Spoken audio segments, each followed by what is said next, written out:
Hey guys, White Manga here, the creator of Apple Black. Publishing serialized on Saturday AM, and today we're going to have a character design video. How to character design, easy tips and tricks. One where I design two characters and share my thoughts throughout the whole process, seeing how you can apply that to your own works. I'm going to share some of the most important key tips and tricks for character design work in this video with you. Let's go. Some of the character design tips we'll be going through can be found in our How to Draw Diverse Manga tutorial book. The book covers everything from drawing, head, body, in different art styles, some more realistic than others. It even pushes you to kind of come up with your own art style. But we have a section on character design theory and ideas and a gallery and all of that that you can learn a lot of principles from.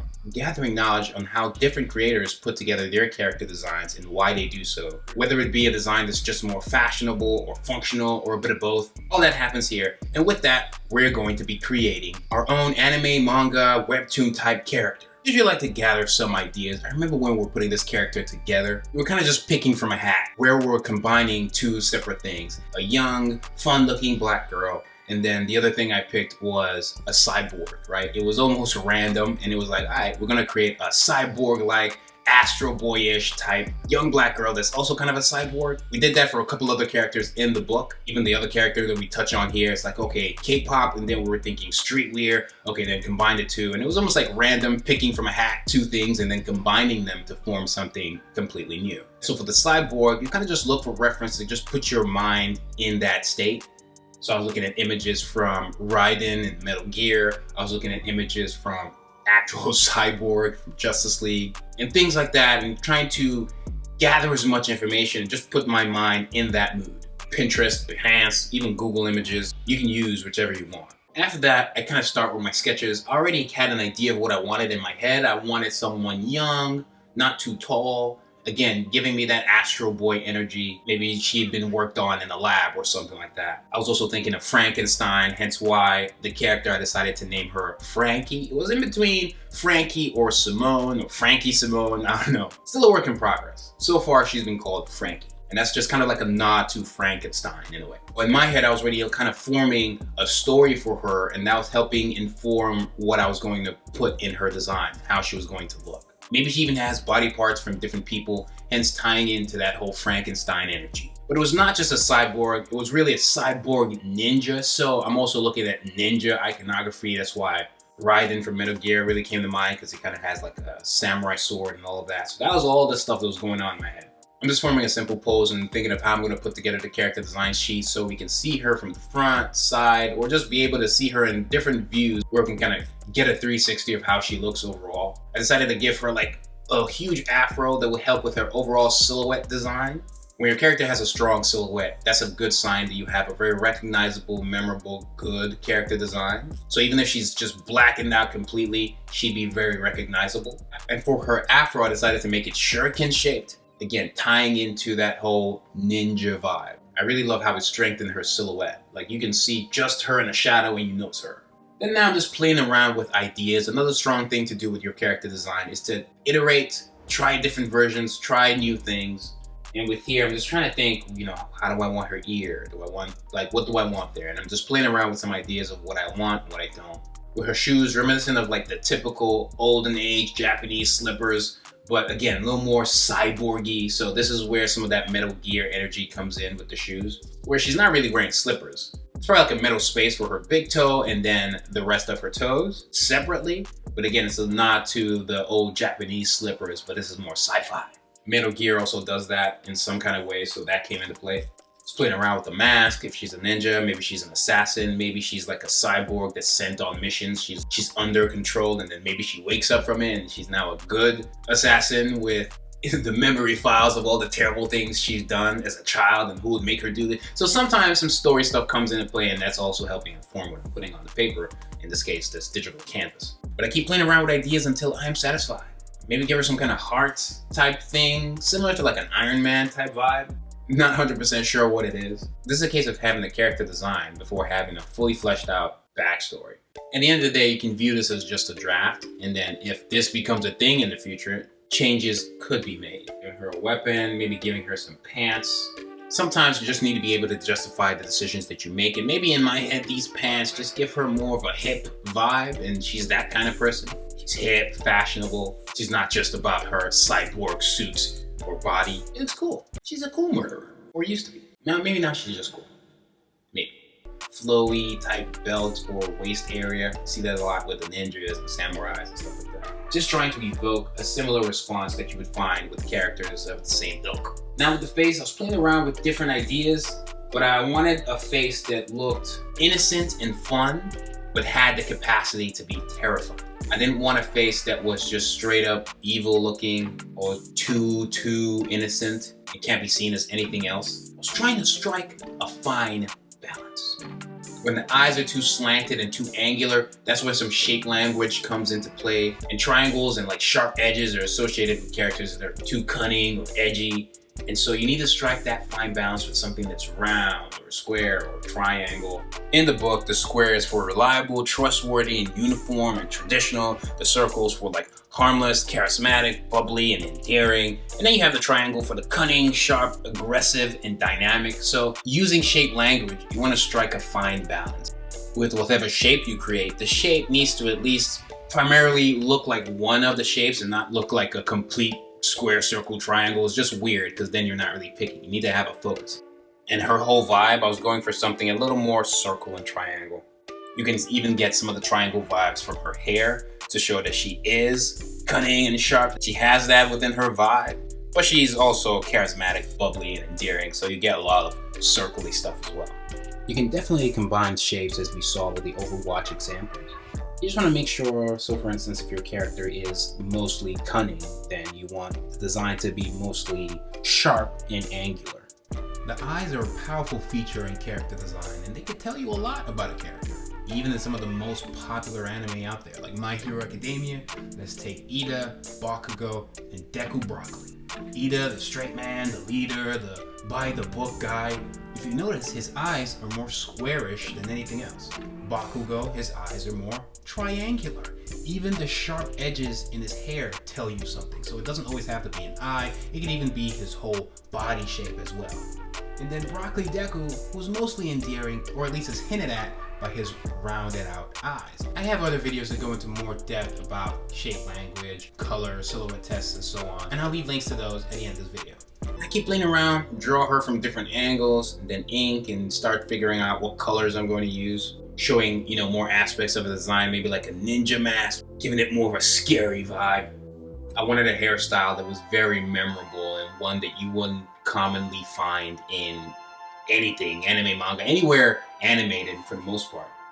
Probably because it's difficult to animate, but something of that vibe where you have blonde curly hair with dark roots, but it's still forming that shuriken vibe with the afro.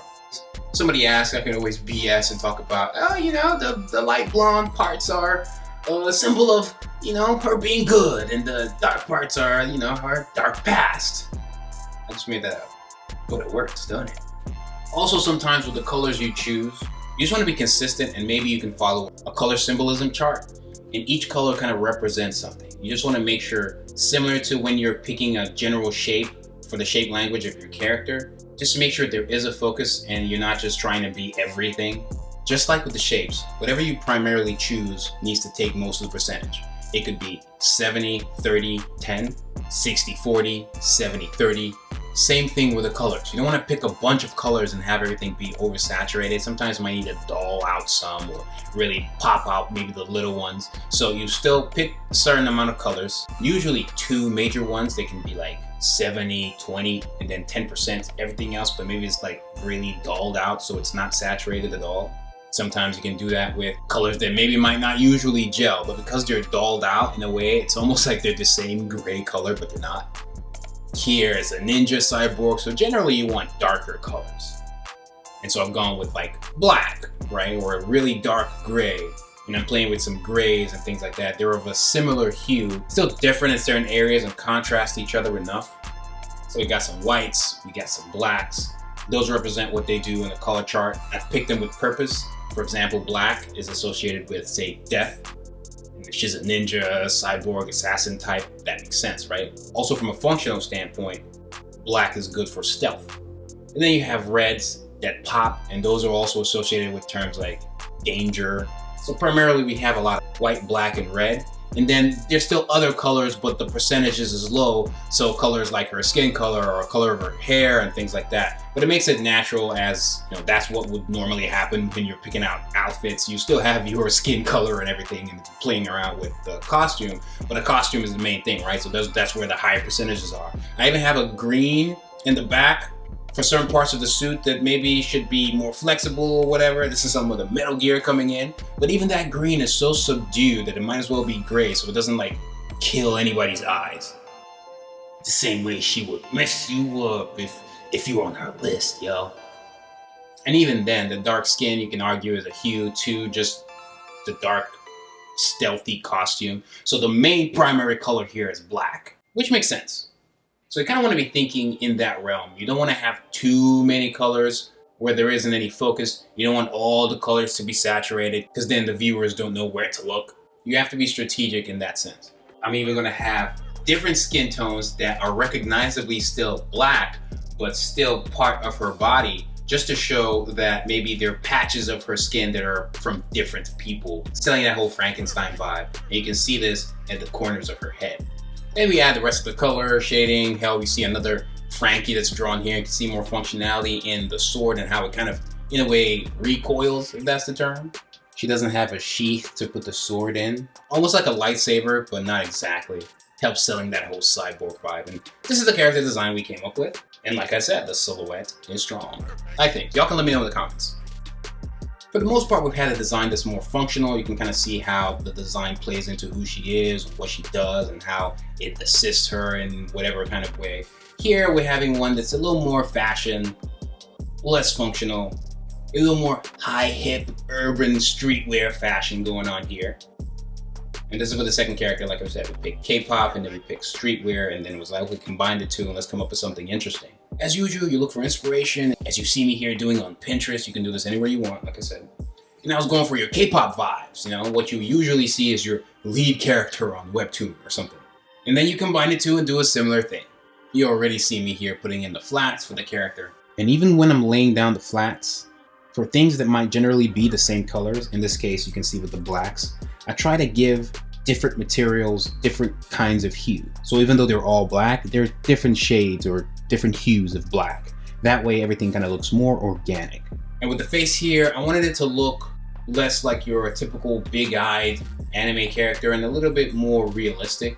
Like they literally looked like a South Korean pop star. And that comes with certain knowledge of how you place the facial features, and you can get a lot more of those details and tips and tricks in the How to Draw Diverse Manga book.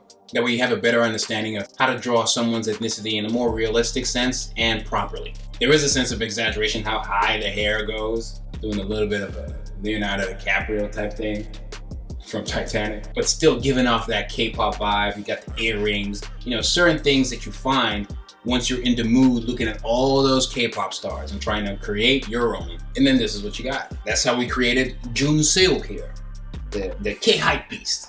I think I called him something different at first, but Mitch, who I think helped put the book together, who's a huge K-pop nerd. He's a huge Sentai nerd and a K-pop nerd. He probably changed the name to what I assume is something more appropriate. So Junseo it is. The hype beast, streetwear pants, look on point, ammo jacket, bomber jacket, whatever, looks on point, with some Korean script on it as well. Always gotta throw in the white manga logo here and there. Those pants are usually black, that's what we went with. Again, like I said, it's more fashion. You have all these stuff hanging out that you really don't use as much. I mean, pockets, sure. That's a lot of pockets. Nice shoes, took some liberties with the design. Again, it's not oversaturated. We have our main colors with like the camo and the black and white. Same thing with the hair here. I didn't just want to pick one flat one. We went for like a brownish type hair, but then you got some blonde streaks to it. Even gave your boy dimples and a little bit of blush to the flats. After that, we add in shadows. Hell, even with his pose, sometimes that can play into the shape language of how you present him. And he's supposed to be a star, right? And a star is really just a bunch of triangles put together, and we get that vibe from his pose. It also helps with a strong silhouette. And after that, boom, we're done. If you want to learn more, I highly recommend you guys go get the How to Draw the First Manga book. There are a lot of gems there for beginners, intermediate, and even pro creators. I'd love to hear what you guys think about the character designs. Personally, I'm satisfied with what we've made here. For 2.5 people that made it to the end of this video, thank you. Don't forget to like, probably go smash the subscribe button, and hit the bell so you stay notified each time I upload absolutely anything. Turn on all notifications. Leave comments if you have any questions. Links to everything you could possibly need will be in the description below. Check out more fun videos, tutorials, learn about my manga, the list goes on. Swipe Manga, and I'm Audi 9000.